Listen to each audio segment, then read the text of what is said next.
Good morning, welcome to my channel, Man and Motors. Hope you're well, enjoying my videos. Today I've got a Mini 2009 1.6. The fault with this one is it's not central locking with the key. The remote is not working. Battery's new key is being programmed because we only had one key. Still not working. We'll plug the computer in, and the problem with the central locking control unit called a CAS unit, which is faulty, and where it is behind the dash right here. So we have to remove half of the dash to get to that unit. So I'll show you how it's done. So I personally haven't done this job before, so it's the first time for me. So I'm going to try to find all the screws. For it, it's quite a few screws, but if I asked around, they said that this top half does come off, just this bit. So I'm going to take all these trims off, take the pillars out of the way to lift this up enough. So first of all, these clips here, take off. There's clips here as well. There's screws behind that. Take off. Like that. Just clips. So there is screw there, but it's very difficult to see. It's in an angle. So I'll show you how it's done. Majority of these are Torx screws, T20. It sits in an angle like that. So I've taken that off. See, that's loose, but it screws around here somewhere as well. So you're gonna remove this trim panel. Maybe the glove box can stay, maybe, but I'll have a look at that. And we'll take this pillar off. There's a screw behind the airbag sign. We'll take that off. There should be screws there, and there's gonna be screws along there and screws along here as well. I'll take that side off. So there's a Torx screw there as well, so we'll take off.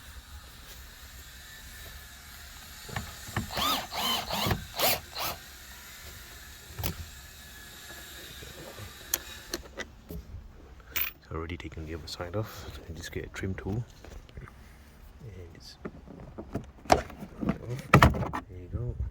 That just pops, slides off, so it clips on the end. So now where I took the clips off, there's a screw right here. It's a bit difficult now because this pillar comes in the way, so I'm going to get that off with a angle. I'll see if it works. It's going to be a bit difficult, but I'm going to try something else. What I did, just got a bit of pliers, just get it in there and twist a couple of turns, and that's it. Now I should get off with a hand now.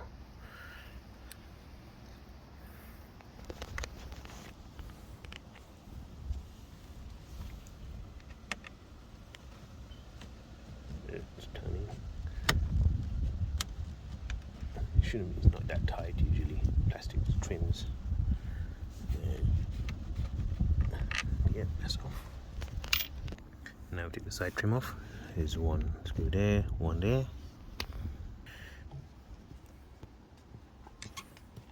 So it's loose. So now this is this clip on as well.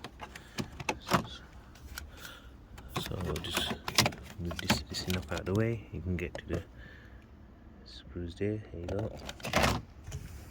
Just use a long extension, and there you go. That's off. Get access now to that. And see behind that, these are the screws we need to tackle. Those ones, so we can lift it. So you can remove this without taking this off. Just the steering wheel, and this goes in that way, twist, and it does. You just have to play around with it. It does come out the way. So now, as you see, we removed. So we're going to take one. There's two over there. We'll take this one just hiding there. And we're going to remove this trim as well. Remove this cover out of the way. So this side I've kind of removed most of the trim. See, it's loose now. So remove this. It all comes out in one piece. Now I'll remove this trim. So I'll just have to apply it out.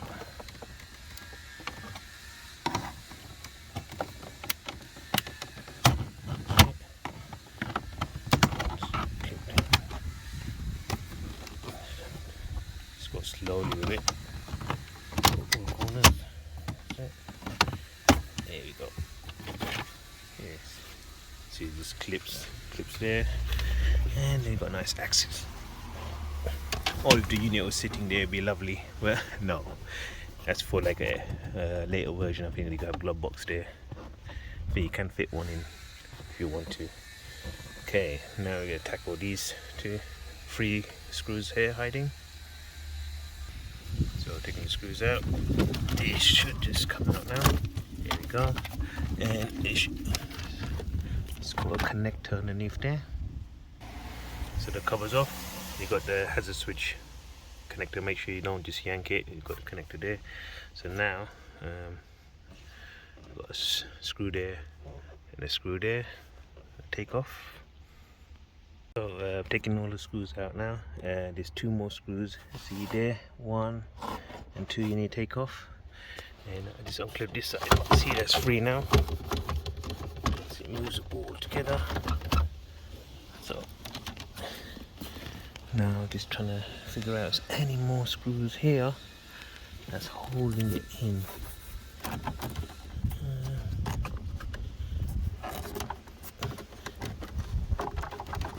That's all separate now. I think so, but what I want to do, because I want to get to the CAS unit, I might just see if I can lift it enough to get to the unit, and I'll show you where it is. So here you go, I lifted it enough, just rest it on here. Well, I can get to it from here, that's fine. That's the CAS unit, that's what we need to take off. So you got no Torx there, and it slides out, unplug the connectors, and that's it. Instead of taking the whole dash out, which you don't need to, just lifted it enough to get to it. Again, using the ratchet with Torx on it, and you just get to it from here.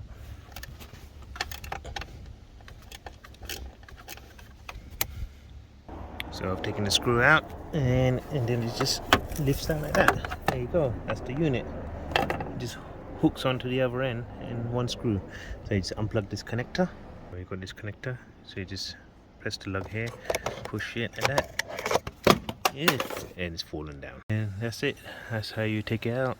Don't need to take the whole, lift the whole, just lift it enough to get to your hands in there. It's fine. Both hands you can get. So there you go, that's how you take it out. So now this is faulty, so we're gonna buy another one, and we'll get someone to just program it in, take the old data off this one and put onto a new one, plug it in, and it should work, the remotes. Hi guys, so the new CAS unit has been programmed. I've refitted it back into the dashboard, and I'm just going to repeat the process, and yeah, and that's it really. I'll repeat the process. I'll tell you how many screws I've taken out, so in future for you guys, you know exactly how many screws on the 2009 Mini. So I've taken 22 small screws out, and there's 2 extras here, so 22 and 23, 24 for the 2 bigger ones, which goes inside there, those 2 over there. So that's just for future reference, so you know exactly how much you're going to take out going across. So I'm just going to refit everything back in now. As you see, it's all coming along now. Put this cover back on, screws, I'm just putting this cover back on, and remember that screw what goes in here. So what I tend to do is get this in here. It's a bit tight. Get it in there and just do it by hand. Sorry, I can't hold it at the same time. Then end bit like that, and just put the end bit in this. If you do it much as you can by hand, and just nip it. Don't have to be so tight. Just nip it up. And then I just use the end bit and get it in there, and little bit of pliers, just tighten it up. The screws on in, that's tight. Now you're going to put that pillar back on. Get this trim back in again, so you have to go this way, backwards, and then get it in there and twist it, and that's how you get it in. So you fold it facing towards the back, then twist it, and then it clips in like that. So guys, I fitted everything back together. It was a roller coaster. I even had to change the mirror because there's a sensor in the mirror. That was a faulty. This is the old one. So the CAS unit was corrupted, and I had to change the mirror, which is the sensor in here for the thing. So as you can see, the remote is here, and there you go. Central locking. Obviously the doors are closed. Let me just close the door. Come on. Now this door's open as well. Here we go. Lock, central locking. Here you go. It's all working now. And yeah, so this is how you get the central locking fix. And hope that helps. How to get to the CAS unit. Mostly this is pretty easy to change. Just twist, take it out, and there's a connector in there. And yeah, that's it. Thank you for watching this video. Hopefully you enjoyed it and it helps you if you want to do it on your own. And that's it. The difficult was getting these screws in either end.